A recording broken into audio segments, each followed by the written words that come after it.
మరి ఆయన మనతో పాటు ఉన్నారు. అసలు ఆయన జర్నీ ఏంటి, అసలు ఈ తెలుగు టీ టాక్స్, అలాగే ఆయన పేరుకి కూడా ఒక డిఫరెంట్ ఉంది. అది కూడా తెలుసుకుందాం. హాయ్ సార్, నమస్తే. హలో అండి, నమస్తే. ఎలా ఉన్నారు? చాలా బాగున్నాను. I'm so happy to be here అండి. Thank you. పిలవంగానే వచ్చారు. చాలా థ్యాంక్స్. అసలు మీ బిజీ షెడ్యూల్లో అసలు టైం దొరకడం అంటేనే కష్టం. చాలా రోజుల నుంచి మనం ట్రై నిజంగా చేస్తున్నాం. మేడం, నాకు రోజు అదే బాధ అనిపిస్తుంది మేడం. ఎందుకంటే నేను ఒక్కనే కాదు మేడం, నా వెనకాల ఎవరొకళ్ళు ఉంటారు కాబట్టి వాళ్ళని ఆపి రావాల్సి వస్తుంది. Really sorry for that, but I'm happy to be here. మాకు మా ఆడియన్స్ కూడా చాలా హ్యాపీ ఫీల్ అవుతారు. ఎందుకంటే మా వాళ్ళే చాలా మంది మిమ్మల్ని ఫాలో అవుతున్నారు. ఇలా చేస్తున్నాను అని అంటే, అవునా తెలుగు టీ టాక్స్ మాకు తెలుసు, ఆల్రెడీ మేము ఒక ఫాలోవర్ అని చెప్తున్నారు. సో అంత ఫేమస్ అయిపోయారు మీరు. చాలా great and all the best. Congratulations. Telugu tea talks successful గా ఆల్మోస్ట్ 1000 వీడియోస్ ప్రమోషన్స్ డన్ వరకు చేశారు. అసలు ఎంత ఓపికతో చేశారు అసలు. 1000 videos, 1000 businesses madam, small to big. Decathlon దగ్గర నుంచి కేఎల్ఎం షాపింగ్ మాల్ దాకా ఇంకా ఎంత పెద్దది ఉన్నాయో అన్ని చేసేసాను, చిన్నవి కూడా. అవును. సో మనం వీడియో స్టార్ట్ చేసే ముందు మీ ఉంటుంది కదా వాయిస్ ఒకసారి విందాం అనుకుంటున్నాం. Hello families, welcome to Telugu tea talks. నేను మీ కుసుమ్ గంజిని. అదే బేస్, అసలు బేస్ వాయిస్. అంటే ఈ వాయిస్ అంటే నార్మల్ గానే ఉంటుందా, లేదు అంటే మీరు పర్టికులర్ గా వీడియోస్ కోసం వీడియో చేసేటప్పుడే వస్తుంది అంత గట్టిగా అసలు వాయిస్? యాక్చువల్గా ఇది రోడ్డు మీద చేస్తుండేవాడు మేడం. సో ఆ ట్రాఫిక్ సౌండ్ కి వినపడేది కాదు. మా ఫ్రెండ్ ఉన్న పర్సన్ చెప్పాడు, కొద్దిగా పెద్దగా అరువు అనేవాడు. సో అందుకే అలా అరవటం కాస్త అది జనానికి నచ్చింది కాస్త కంటిన్యూ అయిపోయారు. ట్రాఫిక్ ప్రాబ్లం ఉన్నా లేకపోయినా ఇది నచ్చింది కాబట్టి ఇంకా ఇప్పుడు లోపల ఏదైనా రూమ్ లో చేసిన అదే వాయిస్ వచ్చేస్తుంది. వినేవాళ్ళు కూడా ఏంటి వాయిస్ ఇంత గట్టిగా ఉందని ఒక అట్రాక్ట్ అయ్యి కూడా వినేవాళ్ళు ఉన్నారు. ఫస్ట్ మీ గురించి మాట్లాడుకుంటే, అసలు ఈ కుసుమ్ గంజి ఏంటి, అసలు ఈ పేరు వెనక స్టోరీ డిఫరెంట్ ఉంది. ఇది ఒక విచిత్రమైన, మా అమ్మ నాన్న పెట్టిన పేరు కాదు ఇది, మా మమ్మీ డాడీ పెట్టింది లవకుశ.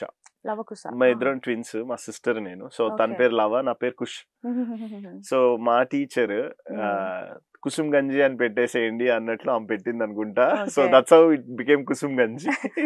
ఏంటంటే గంజి అనేది లైక్ మీ సర్నేమ్ తో కలిపేశాను. ఓకే, సర్నేమ్ తో కలిపేశారు. కుసుమ్ అనేది ఒక అమ్మాయి అట్లా ప్రాబ్లం వచ్చింది మీ స్కూల్లో? కాలేజ్ లో మేడం అందరు వెయిట్ చేస్తా ఉన్నారంట అమ్మాయి వస్తుందని. చూసి అమ్మాయి ఎక్కడ అని ఎత్తుకుంటారేమో. చాలా డిసప్పాయింట్ అయ్యారని చెప్పారు తర్వాత. అలానే ఉంటుంది మేడం, ఎక్కడికి వెళ్ళినా అంతే. అవును, అమ్మాయి అనుకుంటారు కానీ బట్ అబ్బాయి వస్తుంటారు. సో అది కొంచెం ఒక డిఫరెంట్ ఉంటది మీకు కూడా. మేబీ అది కూడా. అవును. అండ్ అలాగే ఫస్ట్ మీ ఫ్యామిలీ కొంచెం మాట్లాడుతున్నాం. మీ పేరెంట్స్ ఏం చేస్తుంటారు, ఎక్కడ? మేడం మా మమ్మీ డాడీ ఒక 40 years బ్యాక్ ఆంధ్ర నుంచి ఇక్కడికి షిఫ్ట్ అయ్యారు. మా డాడీ వచ్చి చిన్న కాంట్రాక్టర్, ఒక మేస్త్రి అనుకోండి. మేస్త్రి మా మమ్మీ వాళ్ళ రిలేషనే. So that's how they came. Hyderabad కి వచ్చినప్పుడు చిన్న పనులు చేసుకుంటూ స్టార్ట్ చేసి వాళ్ళ కష్టాలు డబ్బులతోటే నన్ను ఆస్ట్రేలియా కూడా పంపించి చదివించారు. అంటే కష్టం అంటే ఆస్ట్రేలియా వెళ్ళడం అంటే ఈజీ కాదు, బట్ ఇట్స్ లాంగ్ ప్రాసెస్ కదా. చాలా హార్డ్ వర్కర్ మేడం. అంటే ఆస్ట్రేలియా వెళ్ళడానికి అంత డబ్బు ఎట్లా సెట్ అయింది? ఏం లేదు మేడం, మాకు కొద్దిగా పొలం ఉంటే అది అమ్మేసాము. మా డాడీ ఏంటంటే చదివించాలి ఎలా అయినా సరే, 100% చదివించాలి వీడిని.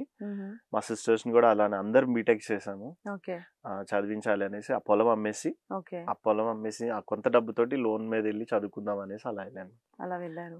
అండ్ మీకు ఎంత మంది సిబ్లింగ్స్ ఉండే? 3 members. అంటే అందరు ఆడపిల్లలే.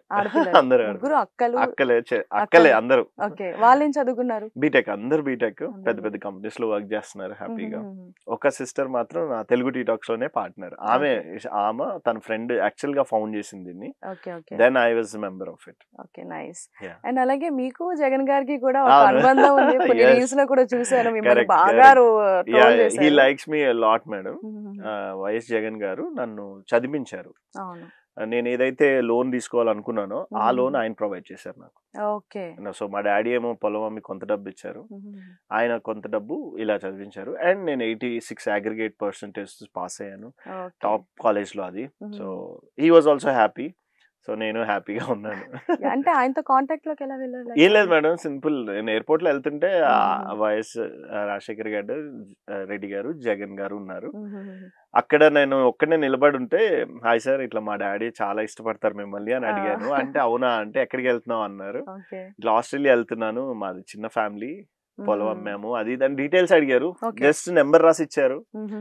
దట్స్ హౌ ఆయనే పర్సనల్ గా తీసుకొని చదివించారు. ఇంకా అంటే అంత బిజీ స్కెడ్యూల్, మిమ్మల్ని గుర్తుంచుకొని చాలా గ్రేట్ పర్సన్. ఆయన గురించి బయట వాళ్ళు ఏమనుకున్నా, నా విషయంలో మాత్రం ఇది నిజంగా చేశారు. అండ్ మా photos, certificates, call transactions, email అంతా ఉంటాయి. Okay okay, nice. అసలు అంటే చాలా మంది ఏంటంటే ఇప్పుడు జగన్ గారు అంటేనే చాలా మంది హేటర్స్ ఉంటారు, పేటిఎం బ్యాచ్ అని అట్లా కూడా మీరు చాలా ఫేస్ చేస్తుంటారు కదా. ఎన్ని మిలియన్స్ చూసారు మేడం దాన్ని, వీడియోని ట్రోల్ చేసి పడేస్తారు, ఇది ఫేక్ ఫేక్ అని. ఫేక్ ఫేక్ అని. అవును, బట్ నాకేం అవసరం, ఆల్రెడీ నన్ను కోట్ల మంది చూస్తారు, మళ్ళీ ఆయన సపోర్ట్ చేయాలి స్పెసిఫిక్ గా. అదే మీరు ఆస్ట్రేలియా వెళ్ళారు కాబట్టి ప్రెసెంట్ ఉన్న సిచ్యువేషన్ ఏంటంటే చాలా మంది స్టూడెంట్స్ ఇండియాలో చదవడం కన్నా ఆస్ట్రేలియా, రష్యా ఇట్లా వెళ్ళిపోదామా అన్న థాట్ లో ఉండే వాళ్ళే. మరి అక్కడికి వెళ్ళక ప్రాబ్లమ్స్ ఎలా ఉంటాయి? లైక్ ఏమన్నా పార్ట్ టైం జాబ్స్ చేయడం అట్లాంటివి ఏమైనా చేశారా? ఫస్ట్ థింగ్ మేడం, మనం ఇక్కడ ఇండియాలో ఏమో గారాబంగా పెరుగుతాం, అలా పెరిగి నేను వెళ్ళాను, కొద్దిగా ఇబ్బంది పడతాము. బట్ అదంతా వదిలేసి పార్ట్ టైం చేస్తే చాలా బెస్ట్. నేను ఉన్న ఇయర్స్ అన్ని పార్ట్ టైం చేశాను. పెట్రోల్ బంక్ లో చేశాను, అక్కడ పొలం పళ్ళు ఉంటాయి వాటిలో చేశాను. ఒక సీజన్ ఉంటది అనమాట, ఆ సీజన్ టైంలో చేయొచ్చు, మంచి డబ్బులు వస్తాయి. దాని తర్వాత నాండూస్ అనేసి చికెన్ మ్యారినేట్ చేసే దాంట్లో చేశాను. కుకింగ్ కూడా వచ్చు, వాళ్ళు చెప్పింది చేశాను, వచ్చు. సో ఇలా జాబ్స్ చేసుకుంటూ మన సస్టైన్ చేసుకుంటూ ముందుకెళ్ళాను మేడం. లైక్ ఎంత మనీ ఎర్న్ చేసేవాళ్ళు అక్కడ పార్ట్ టైం జాబ్? 1 lakh ఈజీగా వస్తాయి. 1 lakh ఈజీగా వస్తుంది. ఈజీగా వస్తాయి. ఒక 20,000 30,000 మన ఎక్స్పెన్సెస్ అవి ఇవి పోయినా సరే, డ్రెస్సెస్ కొనుక్కున్నా అప్పుడు ఏదో స్పెండింగ్ ఉంటది కాబట్టి 1 lakh అనేది మనకి హ్యూజ్ అమౌంట్, కానీ ఆస్ట్రేలియా అది ఇట్లా అంటే ఇట్లా అయిపోతుంది అసలు. అంతే, కానీ ఆ అమౌంట్ కోసం మనం ఖచ్చితంగా చేయాల్సిందే. ఎందుకంటే ప్రెసెంట్ చాలా మంది వీడియోస్ లో కూడా చెప్తుంటారు, మేము ఉంటుంది అమెరికాలో, ఆస్ట్రేలియా కానీ పార్ట్ టైం జాబ్. కానీ యాక్చువల్లీ ఇండియాలో ఉంటే బెస్ట్ మేడం.